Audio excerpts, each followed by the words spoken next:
ദേ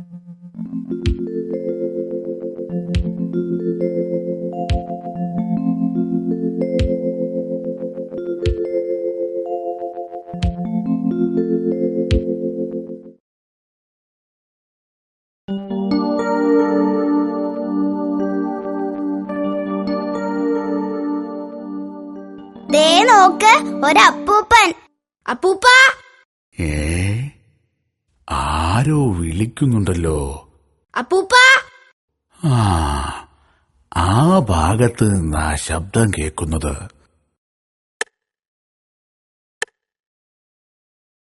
കുട്ടികളെ, നിങ്ങളാണോ എന്നെ വിളിച്ചത്? അതെ അപ്പൂപ്പ. എന്താണ് കുട്ടികളെ കാര്യം? അപ്പൂപ്പനെ ഇവിടെ എങ്ങും കണ്ടിട്ടില്ലല്ലോ. അപ്പൂപ്പൻ എവിടാ താമസം? അങ്ങ് ദൂരെ ചൂരനാട് എന്നൊരു കൊച്ചു ഗ്രാമത്തിലാ അപ്പൂപ്പന്റെ താമസം. അപ്പൂപ്പ, ഞങ്ങൾക്കൊരു കഥ പറഞ്ഞു തരുമോ? എന്തു കഥയാ മക്കൾക്ക് കേൾക്കേണ്ടത്?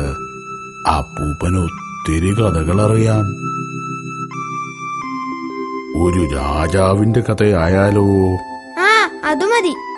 കുറേ വർഷങ്ങൾക്ക് മുമ്പ് ഒരു രാജ്യത്ത് നല്ലവനായ ഒരു രാജാവുണ്ടായിരുന്നു.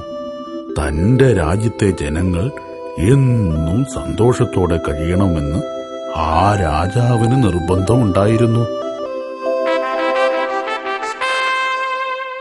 മന്ത്രി, നമ്മുടെ പ്രജകളൊക്കെ സന്തോഷത്തോടെയാണോ കഴിയുന്നത്? മന്ത്രി എന്താ ചിന്തിക്കുന്നത്? എന്തെങ്കിലും പറയൂ. രാജാവിന് ഹിതകരമല്ലാത്ത മറുപടി പറഞ്ഞാൽ അദ്ദേഹം കോപിച്ചേക്കും. ഒരു വഴിയുണ്ട്. അത് പ്രഭോ, പണ്ട് കാലങ്ങളിൽ നല്ല രാജാക്കന്മാർ പകൽ സമയങ്ങളിൽ വേട്ടയാടുകയും രാത്രി സമയങ്ങളിൽ നാട്ടിലൊക്കെ സഞ്ചരിച്ച് ജനങ്ങളുടെ കാര്യങ്ങൾ മനസ്സിലാക്കുകയും ചെയ്തിരുന്നു. അത് കൊള്ളാലോ. മന്ത്രിയുടെ അഭിപ്രായം നാം മാനിച്ചിരിക്കുന്നു.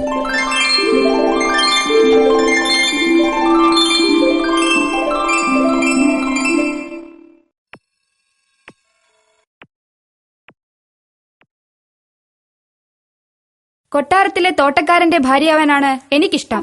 കൊട്ടാരത്തിലെ കുശിനിക്കാരന്റെ ഭാര്യയാവാനാണ് എനിക്കിഷ്ടം.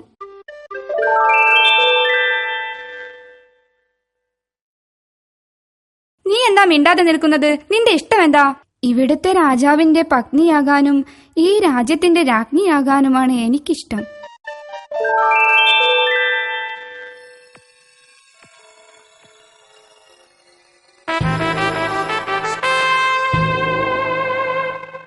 ആരെവിടെ? എന്താ പ്രഭോ? ഈ കൊട്ടാരത്തിന്റെ കിഴക്കു ഭാഗത്തായി 3 പെൺകുട്ടികൾ താമസിക്കുന്നുണ്ട്. അവരെ ഉടനെ ഇവിടെ കൊണ്ടുവരിക. ഇവിടെ ആരുമില്ലേ? എന്താ?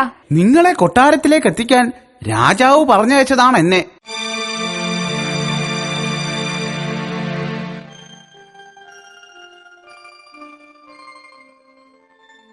ഇന്നലെ രാത്രി നിങ്ങൾ വീട്ടിൽ നിന്നും പറഞ്ഞ ആഗ്രഹങ്ങൾ നമ്മോട് പറയൂ.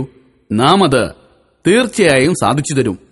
ഞാൻ ഈ കൊട്ടാരത്തിലെ തോട്ടക്കാരനെ വിവാഹം കഴിക്കാൻ ആഗ്രഹിക്കുന്നു.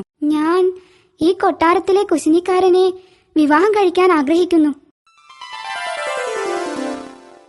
ഞാൻ അങ്ങയെ വിവാഹം കഴിക്കാൻ ആഗ്രഹിക്കുന്നു.